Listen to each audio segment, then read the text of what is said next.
Throughout the Ocarina of Time cut content series, we've explored numerous cut and altered maps throughout the many stages of development, from the earliest iteration of Hyrule Field to a water temple that was even larger. But one aspect we never explored were a set of maps used to test many of the game's mechanics, whether it be Link's physics or how a boss fight even operates, let alone many other cut aspects that were never even meant to be seen that were found in these maps. So today on Cut Content, we will explore the mystery of the many test rooms of The Legend of Zelda: Ocarina of Time. The cut maps of Ocarina of Time were initially discovered within what is called the Debug ROM. We'll start off with what is called Room 116, a room that has very unique textures that are not seen anywhere else in the game, the walls specifically looking like something you'd see in Majora's Lair in Majora's Mask. It can be presumed to be a simple cut room, but what is theorized is that this was actually the room made to test Ganondorf's boss fight. If one loads Ganondorf's boss fight within it, it functions perfectly. Some might argue that this was simply the beta boss room, and it very well could be the case. However, there are a variety of reasons why people think this is indeed a test map. For one, it is grouped with the other test maps in the selection. The other reason being that there is no entryway, but of course maybe Link was warped here. Whether it was originally the beta room for the Ganondorf boss fight, or just a test room for that boss fight, this may have been made for the developers to quickly access that battle. Next is Room 117, better known as the Sasa test, which may refer to cinema scene programmer's name Makoto Sasaki. The map itself on first inspection is pretty plain, but there are two major aspects to this. Aspect 1 is that the room is divided up into various squares that have a different sound effect for when Link steps on them, including grass, water, wood, and lava. Basically, a way for the developers to test walking sound effects. Aspect 2, however, is if you view it from the top, you can see an image has been textured into the ground stating SRD, which refers to the Nintendo team Nintendo SRD that made Ocarina of Time. But aside from these, there are also a large number of other objects here that were being tested, from random silver rupees, crates, cuckoos, the scarecrow, flying pots, and more. Basically, this was a map made for whatever Makoto Sasaki wanted to test at the time, which is why it is a jumbled mess. Here is where we get into a more normal kind of test room with Room 118. By normal, I mean that the test rooms are usually designed with cubic shapes and colors in order to better measure the physics, distance, and height of the test. And this one is most definitely there to test Link's physics. Colored slopes like this that test how far up a hill Link can go, pools of water that Link can swim in and come out of, holes to crawl through, which don't work at the moment, ladders to climb, also not working, and ledges of varying distances to jump across. Here's Room 119, the treasure chest map. The map contains 5 rooms, 3 of which are full of treasure chests. Each treasure chest contains various items from the game that you'd normally get via dungeons, side quests, or just from the story. Some of these items are not even in chests, but just on the floor. The idea behind this map was to give the developer a location to grab any item quickly and test it. In addition, one very interesting find here is of a beta heart container, showcasing how old this map was. Collecting it functions just like collecting any other heart container. The other 2 rooms don't relate to treasure chests. One is a room that looks like it was supposed to be a place to test floor tiles that attack you. The other is a room accessed via a tunnel that takes you to a room with a sky textured wall that has yet another tunnel inside to access the other side of the room, a tunnel test room of sorts. Other than that, these rooms feature unique textures not found anywhere else. The next 2 rooms are unique. These 2 rooms are for fighting Stalfos. These very rooms were seen in some of the earliest footage of the game and were believed for a long time to just be part of a cut dungeon. However, the names do seem to tell a different story. They are respectively called So Test and So Test 2, which are short for Show Test and Show Test 2. Basically, the idea was that these rooms may have been simply made not to only test early Stalfo fights, but also a place to showcase footage to be seen by the public of the game's combat, which, as seen in earlier footage, is exactly what is done.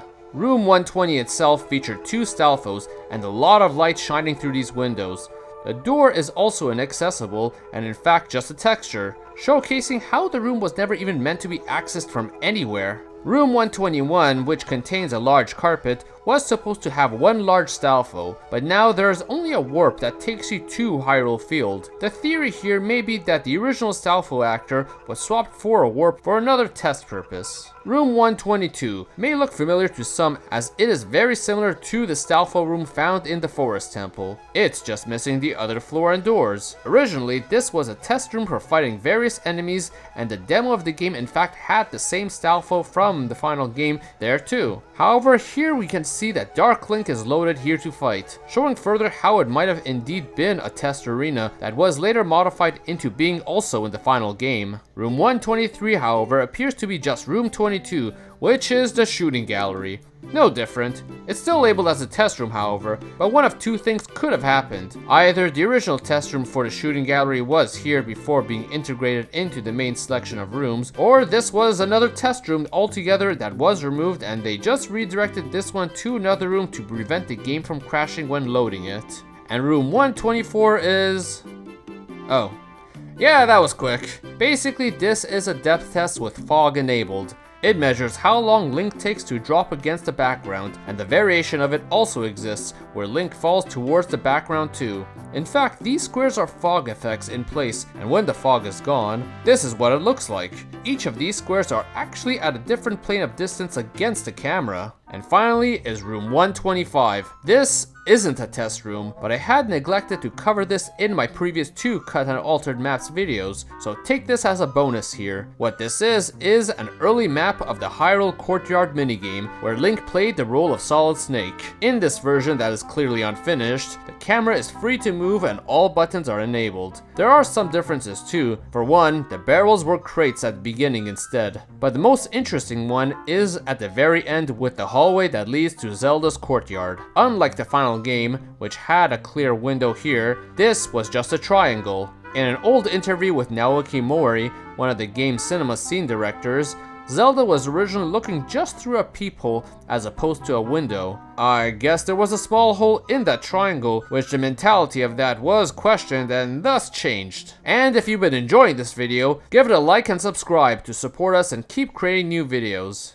Now, in a normal case, this would be it, but as some of you know, we had a whole dump of lost maps from the 1997 build of the game as covered in my last maps video. What we didn't cover are the test maps from that build. Let's explore each of them. So of course, the depth test is still here, but remember our old friend Sasaki and his old test map of tricks? Well, he had another wacky one. This one is full of fog. It had some elements from the Beta Lost Woods here too, such as this giant tree and a log here, but also other variables as well, such as 3 potions that can't be picked up, floors with varying effects such as burning, and a kill barrier right here.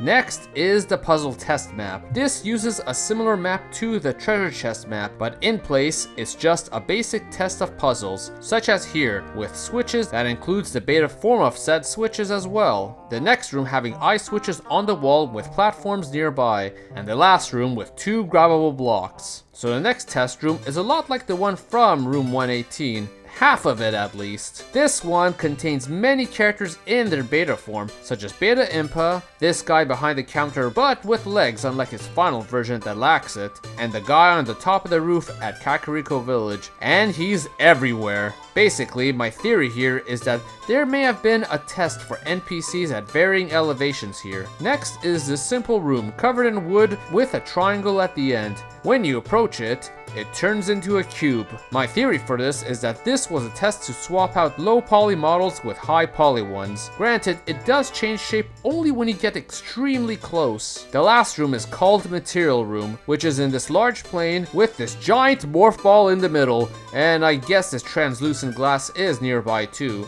The only viable theory I can think of is that this was done to test a solid object like this together with this translucent glass here, though why something as uniquely shaped as this is here is beyond my understanding. Through these very maps, Link and the game as a whole were put through the ringer to fine-tune and refine how the game functions to a standard that became so well defined that it's now muscle memory to many of us. These may not be maps that were ever intended to appear in the final game, but their importance still stands that without them, we may not have the same game we did in the end, and for that, it's a fascinating look at how each functioned and what their very purpose was for the final product. And while now all of Ocarina of Time's known beta maps have been explored, maybe one day there will be more to come, whether it is through leaks or even just old developer cartridges that might find their way into the wild. If any of these come into our hands, I'll definitely plan to cover them, so hit the subscribe button for I'll plan to be back with more Zelda and other games cut content soon. Hit the like button and comment below on which of these were your favorite test map. So everyone, thank you for watching.